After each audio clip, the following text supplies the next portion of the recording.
আসসালামু আলাইকুম গাইস। আজকে আপনাদের দেখাবো মরহুম রাষ্ট্রপতি জিয়াউর রহমানের সৌদির অবদান। সৌদি আরবে এখনও তার অবদান আছে, কথিত আছে যে উনি এই অবদানটা সৌদি আরবের মাটিতে উনি রাখছেন। তো সবাই বলে যে এটা মানে মরহুম রাষ্ট্রপতি জিয়াউর রহমানের অবদান সৌদি আরবে বা সৌদি আরবে উনি এটা গিফট করছিল।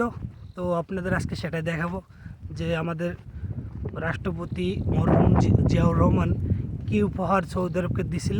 আপনারা বর্তমানে স্ক্রিনে যে গাছটা দেখতেছেন এটা বাংলাদেশে বলা হয় নিম গাছ, আর সৌদি আরবে জিয়া সেজার বা জিয়া ট্রি। কথিত আছে শহীদ রাষ্ট্রপতি জিয়াউর রহমান এই গাছটা সৌদি আরবকে উপহার দিছিল।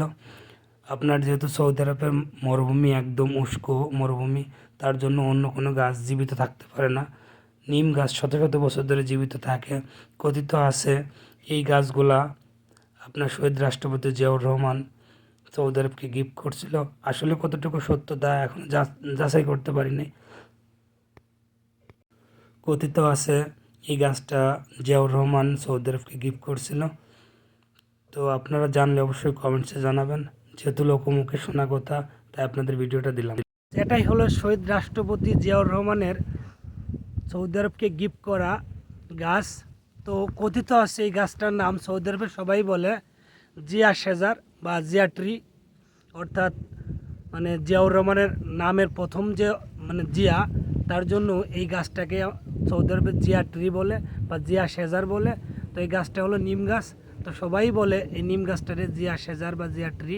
এটা কথিত আছে যে রাষ্ট্রপতি জিয়াউর রহমানের উপহার এই সৌদি আরবে, যেহেতু সৌদি আরব প্রচণ্ড সূক্ষ্ম একটা দেশ, এই দেশে মানে পানির পরিমাণ খুবই কম, তার জন্য মানে শহীদ রাষ্ট্রপতি জিয়াউর রহমান এই আপনার নিম গাছ সৌদি আরবকে উপহার দিয়েছিল। ইনশাল্লাহ শত শত বছর ধরে, শত শত বছর না 50 বছর ধরে এখনও গাছটা অক্ষত বা জীবিত আছে। মানে সৌদি আরবে ম্যাক্সিমাম জায়গায় অনেক মোটা মোটা মানে আপনার এই নিম গাছ বা জিয়া সেজার দেখা যায়। তো আপনাদের দেখানোর উদ্দেশ্যে আজকে ভিডিওটা করা। সবাই ভালো থাকবেন, সুস্থ থাকবেন, আল্লাহ হাফেজ।